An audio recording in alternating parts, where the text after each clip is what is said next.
Welcome to the Channel Surfers. I'm John McCabe, co-host of Channel Surfers, and I'm joined as always by my good friend and co-host, Jeff Lennon. How you doing, Jeff? Hey, John. I'm doing great, man. Good. So a couple weeks back, we did a show based on, finding, recruiting, and onboarding the right partners. Right. Today, we want to take that to part two, where we're going to talk about driving engagement, motivation, and alignment with partners, which I think is really critical. I'm always a big proponent of finding and capturing mindshare of partners, and it's not an easy thing to do, right? But let's do a quick recap of part one. So let's just discuss the 3 points that we ended the show on to kind of tie into what we're talking about today. And those were, in your words, have a plan, communicate, and enablement. Execution of enablement. Yeah. Okay, excellent. So today we want to talk about, why is it so important to have the right engagement and motivation and alignment with partners? And I think it ties back a little bit to the last point of, the enablement piece of getting your partners to understand how you operate, because that will get them more engaged and motivate them. Money's a part of that as well. But if they understand the technology and they see the value, and they've had customers who've talked to them about, network security or endpoint security or data security or cloud security, something that your company sells, they're going to remember that and say, hey, Jeff Lennon has a product that he's selling that's really pertinent for cloud security, right? So then you've got to keep that mind share. Like mind share to me is keeping your name in front of the partner, your face, your name, your product, having them understand that, you're there and you're willing and ready to work with them, right? So I think this is a very topical discussion today to help the audience understand what it takes to keep that mind share. Yeah. No, well, first of all, man, great transition. I mean, it's, as we talk about engagement to me is execution, right? Mm-hmm. How are you executing? And execution comes down to, you got to have the discipline with, who you're trying to work with, making sure that, have your plan, plan your work your plan kind of thing. Mm-hmm. But because I've seen this, and I know you've lived it as well, the engagement piece, that execution piece can make or break your partner and the program. I've seen people put together some really, really elaborate partner programs, which, sometimes it might be a little overkill, but at the end of the day, if it gets too complicated, just like a like a comp plan, if the comp plan is too complicated, like people just like, what do we have to do to be successful? So making sure that you keep it in a somewhat binary framework, I think is also helpful. You mentioned, about finance. I mean, there's financial, drivers, and then there's the non-financial drivers that I think are also important, right?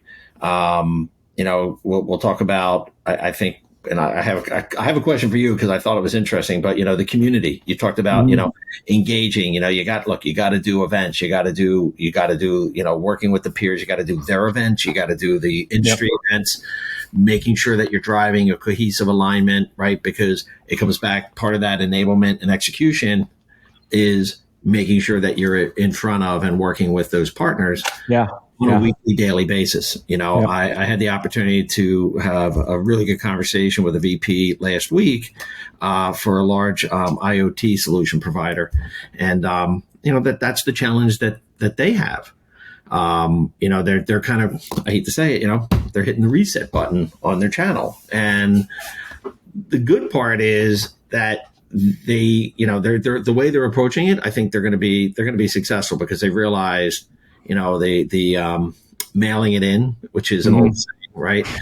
People were just showing up. I mean, I don't want to blame COVID for everything, but this whole disconnected and not having to be in front of people. It's for the most part, I think, gone. I think we're back to pre-COVID kind of engagements again. Absolutely. And there's no hesitation to get in front of people right now. Yeah, I look, being at the not just the events. I mean, there's a lot of the chug and hug stuff keeps coming up on these things, but being at their events, being at different events, and just making sure that the partner knows, look, hey, we're here, building that. And part of this, I hate to say it, is about building rapport, right? People buy from people they like, know, and trust, and they don't get to like you or know you or trust you unless you're working with them. And it's not always about picking up the phone and like, hey, where's this deal? You mentioned in the previous show, when with Dan, and Dan went on a trip with one of his partner reps, and first of all, I'm going to give huge kudos and shout out to the Midwest. I love their approach. I mean, it is a little bit more friendly. For sure. Yeah. But look, the East Coast, I mean, and even the West Coast, like they're people too. Like they want to have relationships. I mean, it's just a different way of doing it. It's a little harder to get that relationship built. But like, so here's something that is kind of near and dear to me is, the ability to how do you capture and hold on to mindshare. And like I learned kind of early on in my first channel job where I was running a channel. CDW was one of our big partners. We did a lot of business with them. And, I was trying to figure out, like, how do we get them to deal reg? How do we get them to bring opportunities?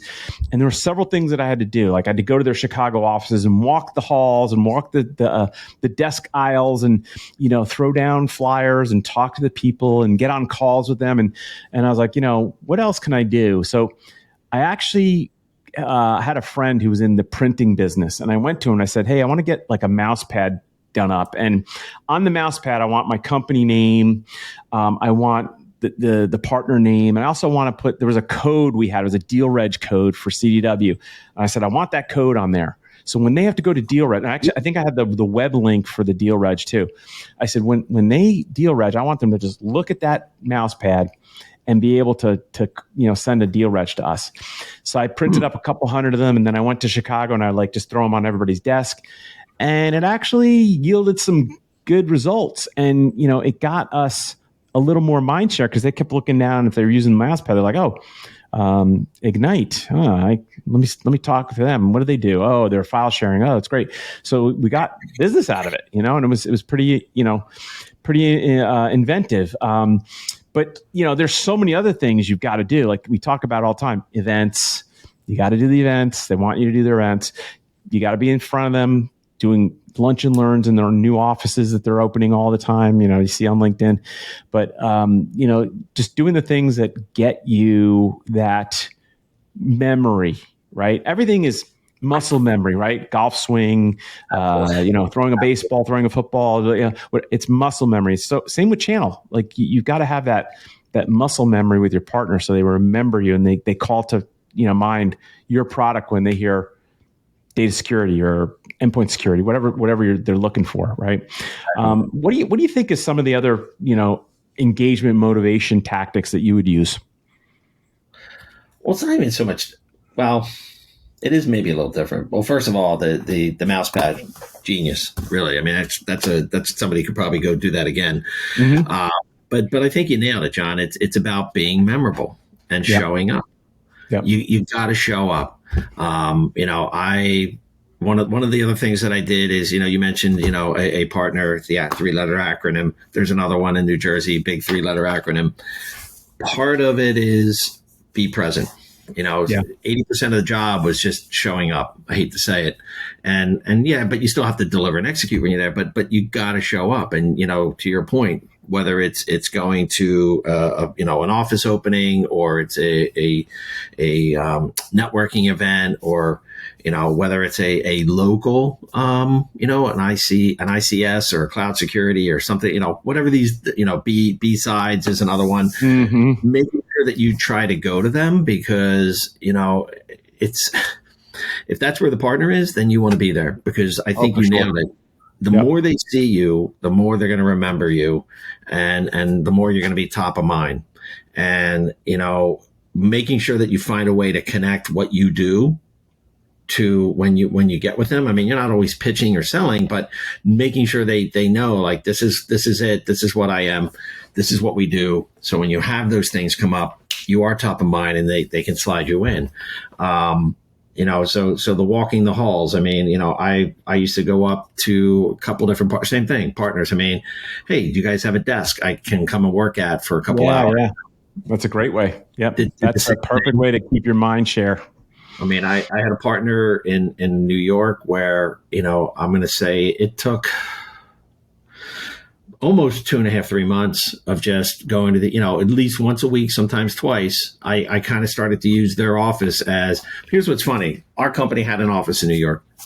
I rarely went there because there was no value for me to be there. It was more valuable for me to go to and be with the partner in their office.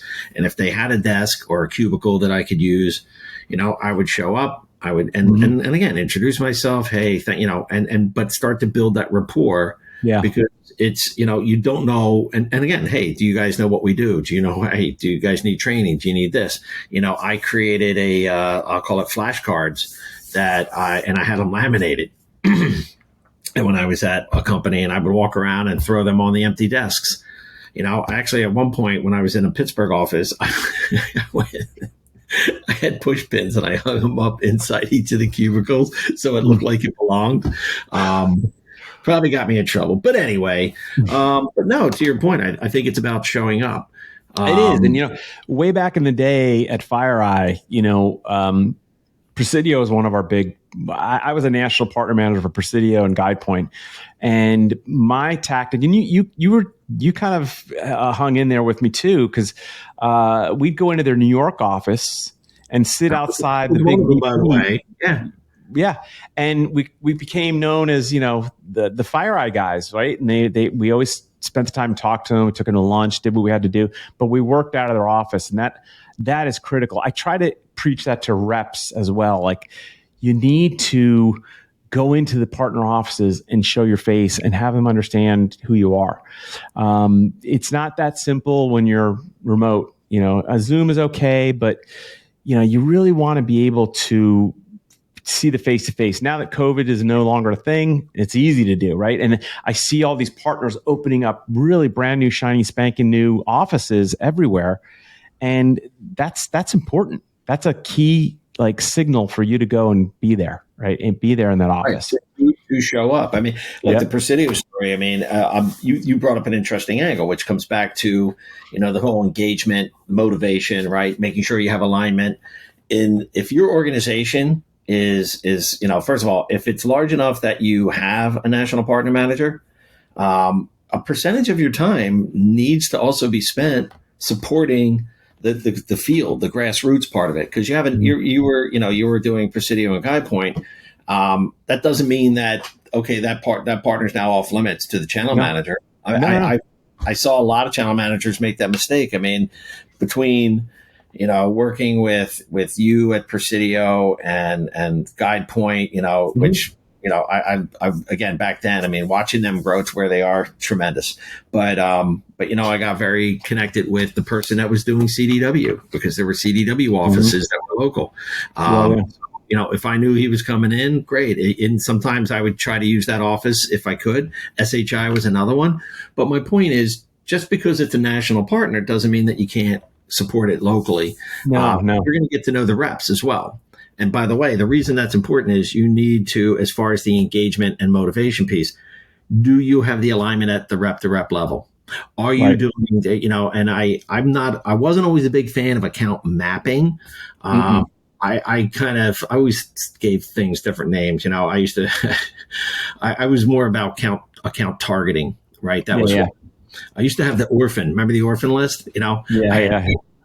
I had deals with no partners, right? So I used to call them the orphans, where there were opportunities, but there was no partner, and we were, trying to be a partner first, and blah blah blah. So it was like, hey, I got a bunch of orphan accounts. Let me go find out who can actually help the best for us to navigate with that client. And it took some legwork. By the way, it took a lot of work to also, John, from a motivational, and information education, to work with the inside, our direct reps. Yeah. So the sales teams. Good. Just kind of tying off that whole national partner manager role, that role is designed to like connect with executives and to create opportunities throughout the whole country.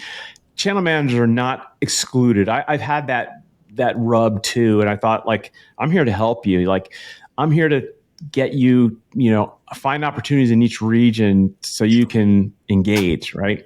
But you're like the Air Force. I mean, I'm again, just as an analogy, it's like you're on the ground, right? We are the troops, so to speak, right, at ground level, working with rep to reps, our reps and the partner reps. Where the national partner managers, again, in my opinion, that was more providing air cover, creating the programs, getting the landing pages, getting helping with the branding and all that stuff. That's where I saw the value. It shifted a lot, John. I mean, I hate to say it, where I'm watching a lot of national partner managers, the way that they're setting it up is, they want them to be the only one. Well, now you're not going to get the coverage. You're not going to get the execution, in my opinion. I'd suggest anybody out there that thinks that that's the right approach, it isn't, because you're getting paid on every deal across the country. Who cares who's dealing with it? I'd rather have the regional channel manager be engaged at that level for that opportunity than me having to go and traveling across the country to be engaged, right? So I think that's a mistake that people make. But getting back to what we're talking about today is like, what else is a motivation factor for a partner? And one thing that I've tried to implement over the past couple of years is awards for partners, like National Partner of the Year awards. And I found a great award company. They do this really nice, very attractive plexiglass rectangular award, and you can put logos on it. But that means something to them. And if you go into their offices, there are awards on their windowsill for different vendors, Partner of the Year, Service Partner of the Year, whatever. But it means a lot to them because it's bragging rights in a very competitive space. They're like, hey, we're national partners for XYZ cybersecurity, right? And it means something to them. So that's something I've tried to implement into the program is like, let's recognize those partners that are working hard. You could even go granular and go to like the rep level and say, you are our rep of the year. You've sold the most opportunity, right? And that goes even further. Or maybe give them like a cash incentive, like a $100 gift card or something. Who knows? If you have budget, give them more. But these are the things that, like, if you want to motivate and keep that mind share, these are little things that you got to do. Planting seeds, here and there, and getting them to recognize. And they all talk. There was a very, very good friend of mine at one of my partners, Steve Tutusco, who is the salt of the earth, nicest human being you'd ever want to meet. And he set me down early on, and he's like, John, listen, you're doing a great job. He goes, I'm going to tell you why that's important. He said, all of the managing partners here at GuidePoint, they talk to each other, right? And if you're doing a good job and you're helping us sell and we're closing business, they're going to talk about you. I'm going to talk about you.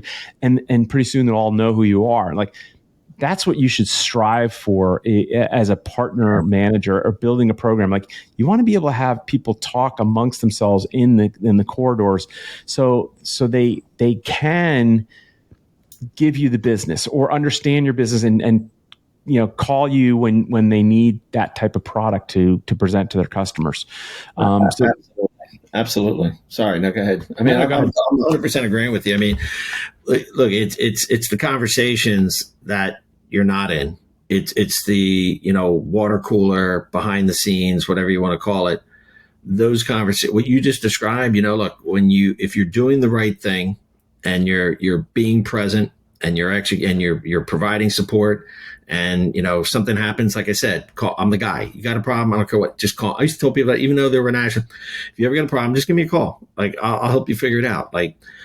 And that's what people, I mean, again, people just want to know, like, if there is something, they want to get it resolved quickly, or they at least know that they can talk to somebody. But I think I agree. And I love the whole award thing. Mm-hmm. I'll just kind of throw on top of that, right? It's like, finding, like in real estate, right? What do they tell you? Location, location, location for real estate. For me, for getting that enablement and driving alignment, it's communicate, and alignment, goal alignment, right? So communicate, goal alignment. Make sure you're communicating with this, make sure you're communicating here, and then make sure that you've got that underlying goal structure, or, Absolutely. you're both working for the mutual outcome and mutual benefits. I can't stress that enough. I mean, that's another sports analogy. Like, you look at like an NFL team or a college football team, like they have a game plan they build for the week before the game. And if they didn't have it, they'd go out there and be like, what am I doing? Right. But they have a strategy. Some of them have scripted plays for the first, 3 possessions. Right. But they have that game plan, the goals, and their goal is to win the game. Channel, it's to win the business, right? So you've got to have those goals. Set up the first meeting. Let's talk about, what we do. Talk about proof of concept. Go to quote, go to close, right? So you got to have these goals and set that but communication, absolutely key to keep that, I love that sport. I mean, so kind of adding to that sports analogy, right? So one of the things that I didn't always see, and again, working with partners, right? Do you have a QBR? You mentioned in a previous podcast, right, that when you went to this one event and the partner sat down and they opened up the binder, like, we're only getting X% with you, and you were like, holy crap. Well, that's important to them. But and this is going to come back to other stuff, right? If you're doing a QBR, if you're going to do a quarterly business review, so like if you're using a sports analogy and you just said, like, let's just say football. I know some of the coaches, they'll come out with 10, 12 of the first plays are scripted, sometimes 15, where they just know, like, we're going to get out, we're going to do this, because they want to create the rhythm very quickly. But I think having a quarterly business review about where we are, what we're doing, hey, by the way, this is how many deal registrations you have. These are how many deal partnerships we brought to you. This is what the business looks like, because a lot of times that gets lost. But we're actually, what's our temperature? Are we doing well? Are we not doing well? Hey, this is what it looks like. This is the breakout. And I'll just throw this out there. I mean, being able to do some type of partner channel newsletter or notification, whether it's monthly or quarterly. Yep, absolutely. And look, with the availability of AI right now, there's absolutely no reason why you couldn't manifest something and create something pretty quickly on the fly. You definitely want to. I would love to have it come from more of a corporate down kind of thing. But if not, I mean, hey, are you giving a summary of, hey, this is what we did this month, this is what we did this quarter? And to your point, like with the mouse pad, win wires. Yep. Keeping it in front of them so that they know who you are. Yeah. And, if you're not blowing your own horn about the success you're getting or that you're driving with a partner, nobody else is. Well, yeah, that's a great point, because when I was a third-party trust, I did 3 separate monthly newsletters, and it included, first subject was win wire, what deals we won with the partner and the rep, and give them accolades. Next was like product updates, and then the next was like, events we were doing, a schedule or calendar. It wasn't elaborate or anything, but if you have HubSpot or maybe a partner portal that has the ability to push out announcements, create something that you can, edit and do repeatedly and not have to think about it so much. So you just make changes to each one of those categories, and then boom, you push it out. And HubSpot's a great way to push it out, right? But that goes a long way, because then they see their counterparts getting these wins, and they're like, oh, wow, that was a $10 million deal that Joe closed in the East. And, I always like to remind partners when we close a deal with them, hey, we just closed a $2 million deal. Guess what? There's more of those out there. Let's go find them. Right? No, that's awesome. So, question for you: What would be? Because when you said that, I'm like, okay, so the communication piece I get. Yeah. But what would you say is one of the most creative incentive programs that you've had the opportunity to execute? So, that's always been like trying to find the best one to motivate people. I'll give you 2. All right. The first one. Again, when I was a third-party trust, I did this Christmas spiff, right? And the title of it was like fa la la la la la la la. It's Christmas time or something, and I did something clever like Christmas. But I gave the reps like up to $1,500 for finding an opportunity, getting us a first meeting, talking proof of concept, all within that quarter. I started in the last quarter because like a holiday, and my message was, hey, have a couple extra dollars in your pocket to buy some presents, right, for your family or for yourself, right? And it got a lot of traction. I had reps calling me up and like, hey, yeah, what do I need to do? And they would get a meeting. I'd send them a card, right, $500 card. These days, like, cash incentives aren't the most popular thing with partners because tax reasons and just they don't want to create bad habits, right? So now I switched to, and we talked about this, I've switched to extra margin on deals. Right now, like it's if you get us a meeting, get us to a proof of concept and help us close this deal, not only getting your guaranteed deal reg 25%, but we'll give you 5 extra points for a total of 30%.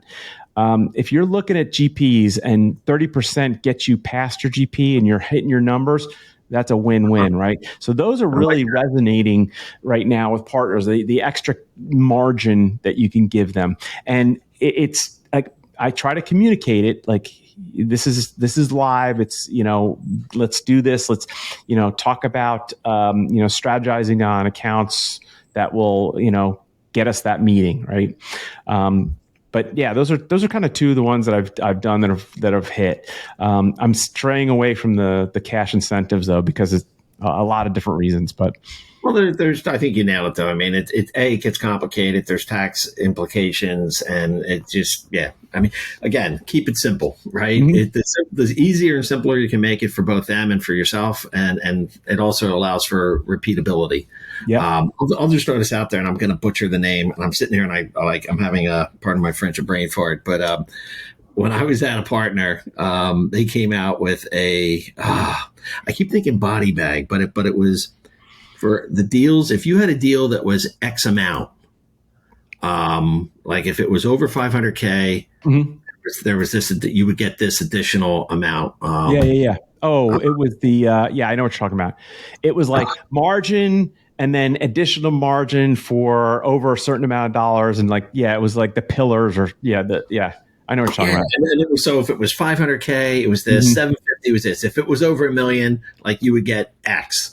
And mm-hmm. I just remember and what was funny is at first I was like, oh man, this is crazy. Well, they were still getting their margin, but by doing that, right, it was just another way of throwing more margin on the deal. Yes. It was like a part of the program initially or built in, which I've seen like for smaller companies, they don't do that as much.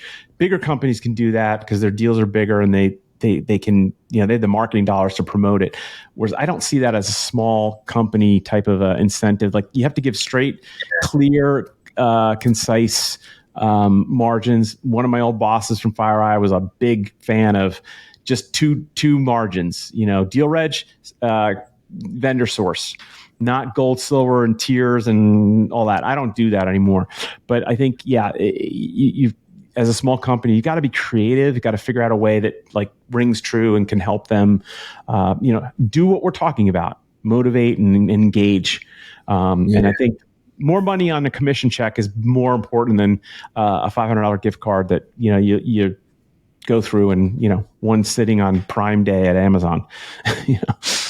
Well, and it's funny. You just made me think of something else, man. This is again, and I'm taking some advice from somebody, and they were like, I'm trying not to get as I'll say, I'm trying to follow the outline that we have, but at the same time, you keep saying shit, and I'm like, So no, which is great. So how do you keep a partner engaged when the sales cycles slow down? Like right now, summer, right? It slows down, man. Like.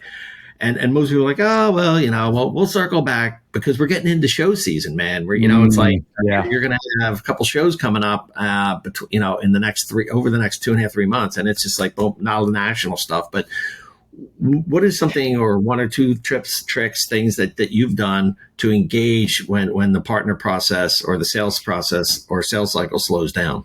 So shows like a Black Hat are a really, they're important for partners more so than the sales reps and customers, because a lot of customers don't go to these shows. The decision makers don't go.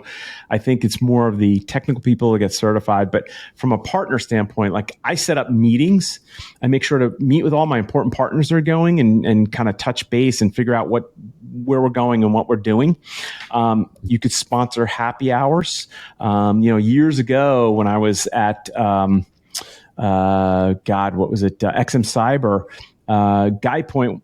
One of the Guy Point reps is like, "Hey, we're going to have a happy hour with our customers. Do you want to join?" I'm like, "Sure, I'll sponsor it." And now they have a big organized couple happy hours that you need to sponsor at Black Hat, for example. So, like, those are the little things that you're keeping the mind share. You're doing the things that they want you to do, but you can also meet with reps individually that go have lunch. You're all confined into one area, and you can easily meet up. Maybe you do dinner, maybe you do golf, maybe you do cigar, bar, whatever. But you definitely, that's a great way to keep the momentum. Look, summertime is a horrible time to sell, but you got to keep going. You got to keep your feet moving. And I think going back to what we said, communication is critical. You got to keep that communication. I encourage reps to incorporate in their daily prospecting or weekly prospecting a list of partner reps that you're working with and a list of partner reps you want to work with, and just keep calling on them and say, "Hey, how you doing?" Just seeing how it's going. Did you know we're releasing version 7 of our software next week? I'm going to send out a review of it, right? But that way you're keeping them, on your radar or their radar. Yeah, absolutely. Well, look, I know we're kind of coming at the top of the hour again, but so I'll kind of throw this out there. So first of all, this was great. A couple key takeaways for me, right? Yep. So number one, engage, find ways to keep them motivated, and make sure you're driving alignment, right? So engage, motivate, and align. And I think if you can keep your partners close, you're going to be successful, right? Having a truly engaged partner, and look, you don't have to have all the reps, but having a truly engaged partner can really equal like an unstoppable growth pattern, because each one is going to build on each one. And I'm going to come back. My last thing will be kind of circling on really around near bound, right? By doing those things, by engaging, motivating, and aligning, right, you're going to inspire loyalty to not only yourself, but the product you're selling. You're also going to drive some clear goals, right? Mutual goals, making sure that you are setting mutual goals. And look, that's going to fuel the motivation, right? Because if they know that you're aligned to them and their business, and then there's mutual outcomes, and then there's, obviously the compensation piece, I think that, that in itself is a recipe for success. I totally agree, and that's a great way to wrap up the show. And again, thanks for doing this with me. I think every time we do a show, we both learn a lot, and we share a lot with our audience, which is our main goal. To reach us, John at channelsurfers.com, Jeff at channelsurfers.com. Our website is channelsurfers.com. But more importantly, we have a LinkedIn page where we send out a notification of every release of each show, and we give a little topic overview in that. We encourage you to reach out to us. We're on all the podcasting services that are out there right now. We're also on YouTube. We have a YouTube channel where you can see the video and see how handsome we are on video. But again, if you have questions, you want to talk to us, please reach out to us. We'd love to hear from you. We may even want you to come on as a guest if it's compelling enough that we want to continue the conversation. But again, Channel Surfers, we appreciate our audience. And Jeff, thanks again for doing this with me. Yeah, thank you, John.